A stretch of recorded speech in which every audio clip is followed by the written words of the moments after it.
we take it for granted that slavery is wrong, but why we think it's wrong is not so bloody obvious. And so one of the things I wonder about constantly, for example, is the Marxists complain about oppression and slavery constantly, but I have no idea why, within the confines of their ideology, it's wrong. Because in order to believe that slavery is wrong, you have to believe that individuals are sovereign, right? That they should be autonomous, that they have free will, and that they shouldn't be subject to the arbitrary dictates of other individuals. So you have to believe in individuals, you have to believe in sovereign individuals, you have to believe in free will. You also have to believe in intrinsic value, right? Because if you have no intrinsic value, why can't I just impress upon you my will if I can get away with it? You know, you might object, but who cares? That's irrelevant. Why is that relevant that you object? There has to be a reason that's relevant before it's relevant. And so one of the things we know about God by the time the Exodus story shows up is that whatever he is equivalent to the voice that calls a leader to lead his people out of slavery. Or maybe it's equivalent to the voice that calls you to lead yourself out of your own slavery, your own tyranny. You know, and then we think about it as maybe part of the impulse towards, I don't know what, towards freedom, towards responsibility. And, you know, we tend to identify the impulse toward freedom and responsibility as positive, as good.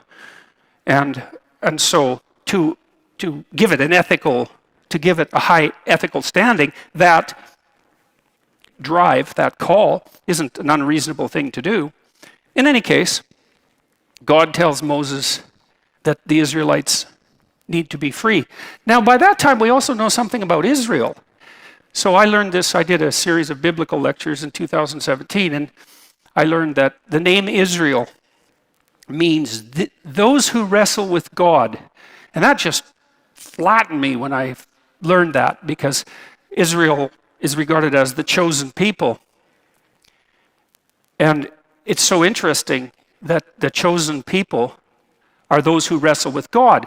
Think, well, what does it mean to wrestle with God? Well, it comes from a story of Jacob. Jacob wrestles by a river before he goes to meet his brother, who he betrayed. He wrestles with God on the banks of a river. God, an angel. It's not exactly clear in the text. It's often interpreted as God. And God breaks his hip, or dislocates it, but Jacob survives the encounter, although his leg is damaged after that, and then he's renamed Israel, and he'll be the father of those who wrestle with God. Think, well, what does it mean to wrestle with God? Because Israel isn't those who believe in God, interestingly enough. It's those who wrestle with God. And I would say, well, that's what we all do. Because we all wrestle with meaning and purpose and significance, and we all wonder about the reality of ethical endeavor. We wonder about the difference between good and evil. We're tormented by our consciences for not living up to our moral obligations. We shirk our responsibility or don't. We're wrestling with with good and evil. And you think, well, why would you damage your hip if you're wrestling with God? And I would say, if you're wrestling with questions like that and all that happens is you dislocate your hip, you got away pretty bloody easy. Because it can be a lot worse than that. And so I'd say, you know, who is God to break Jacob's hip? It's like, no, you got it backwards there, buddy. If you're torn into pieces by questions of ethical orientation, and generally those are the questions that tear us into pieces, then mere damage of that sort from which you recover, that's mercy, that's for sure. And so Israel, that's the people who are chosen by God, but they're the people who wrestle with God. And then you think, well, there's got to be an association between that and this idea of being called out of slavery. And so I've been thinking about that. It's like the people of Israel are not to be enslaved. Why?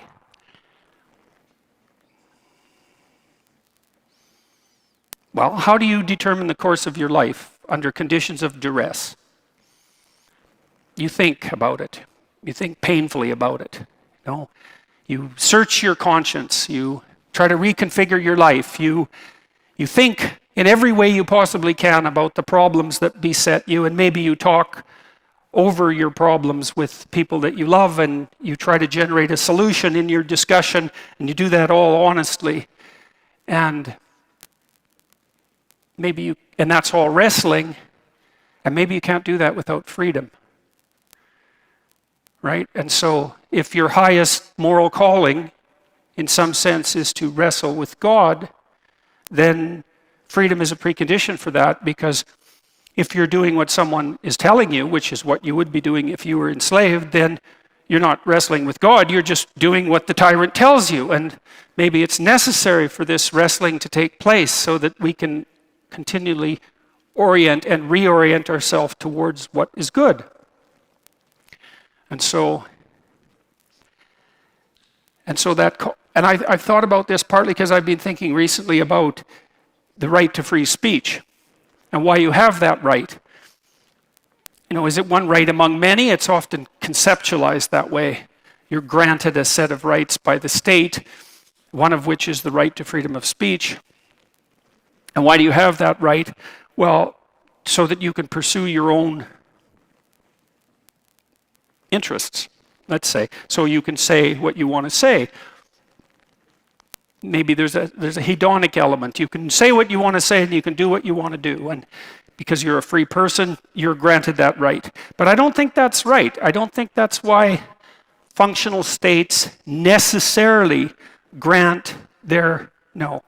I don't think that's why functional states are necessarily predicated on the idea that their citizens have the right to free speech. I think the reason that right exists isn't because the state allows it, but because the state that doesn't allow it doesn't allow its citizens to think.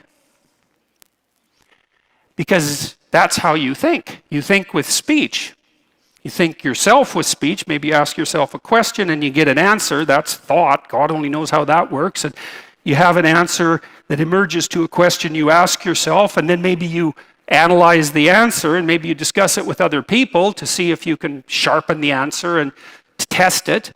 And all of that's the process of thought. And maybe any society that doesn't make sacred the space around each individual so that they can think freely fails precipitously, rapidly. It ossifies into something totalitarian, where no one has to think ever because everything's already known, and obviously that's never the truth.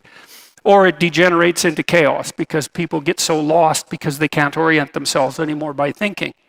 And so that seems to me in accordance with this notion that the people of Israel, if they're the people who wrestle with God, must be free because they can't do that wrestling if they're operating under compulsion. And it's necessary to wrestle in that manner to move forward, because life is actually complicated and difficult. And so unless you're able to contend with the conditions of your life in some deep manner, there's no possible way that you can move forward.